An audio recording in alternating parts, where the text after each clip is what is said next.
Welcome to the first episode of Ganjro's podcast.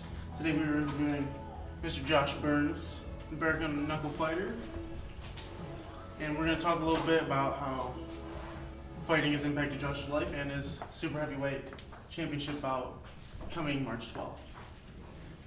Josh, how are you today? Doing well yourself? Very well myself. How did you get into fighting? Started when I was about 5. My father played professional football. I wasn't a big team sport guy, so I preferred individual combat. So went that way. Started doing boxing, kickboxing at 5. How did you get into that? My father, he knew Benny Kiedis. Benny Kiedis ran the Jet Center out of Ganjro Park, California. First Western kickboxer that ever be a Muay Thai world champion in Thailand. So he went to school with him and put me in the gym with him, and it was off to the races we went. What was the first promotion that you went into? Oh, shoot.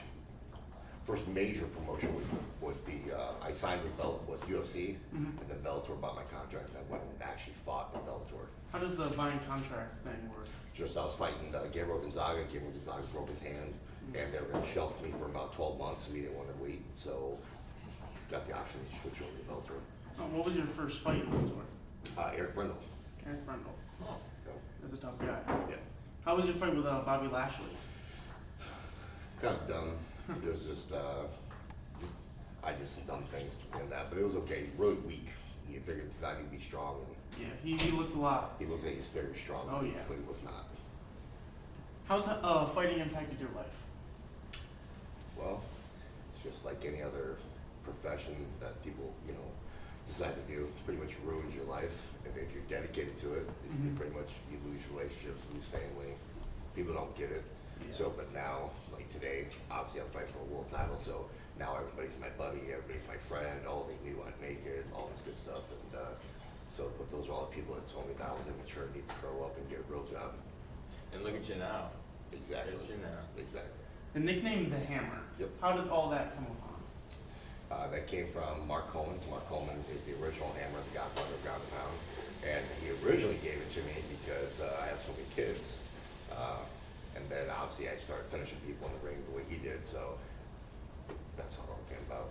How does the kids feel about fighting like your younger son? Oh, they love it. They love it? They think they're cool. Daddy's Their badass. dad's cool, so they got something to brag about when they're in school. Like, pull up now, social media, internet, so prevalent that the kids are like pulling up, oh, my dad, my last fight, knocked out Sam Shoemaker, ranked number 2 in the world, knocked him out in 6 seconds. 6 seconds. Yeah, one shot. And so yeah, they like to brag about stuff like that. When a fight ends that quickly, is it kind of like, damn? Or like you love it? Well, I don't get paid by the minute, so I prefer the fight to be done as quick as possible. How did you meet your coach and mentor, Mark Coleman? Through Ohio State down in Columbus, a long time ago. You went there? Yeah. You went to Ohio State? Yeah. Did you do any type of fighting in the I university? went to wrestle for them, and then obviously got in that car wreck, blew my leg out and stuff, but still stayed with the guys, still wrestled. How does the preparation from your former opponent and then the sudden change to this one affect the fight? Well, it's just different strategies. So Mark Godbeer would be the original, and Mark Godbeer is a striker, so more worried about getting cut. It's better not once you get cut up a lot. Travis View is a more of a grappler, world-class grappler. He's 77-22 and won in Pride, UFC, Bellator, so he's a very accomplished combat vet. But for him, it's going to be more grappling, and you got to worry about conditioning with him, trying to get a hold of me. Yeah. So what made you put down the gloves and said, I want to go bare knuckle? It's just something fun. I started, 7 years ago, 6 years ago in the UK. It wasn't legal here in the US. So I fought over in the UK for almost 5 years. Just something I fell in love. I really wasn't in love with MMA. It was just something fun to do. Oh, Good. how was living over in the UK? Well, I would only go there for 10 to 15 days at a time, but Oh, okay. I can't stand the UK. Really? It's a shithole. So I don't like it.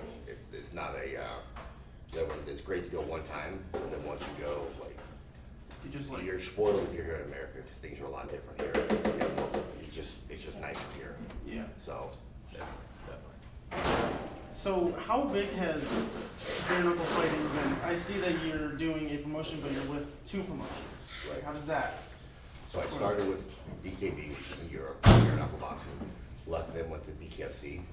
Been with BKFC for the last few years. I'm chasing the best fights. So the best fights I picked with our Ganjro and BYB.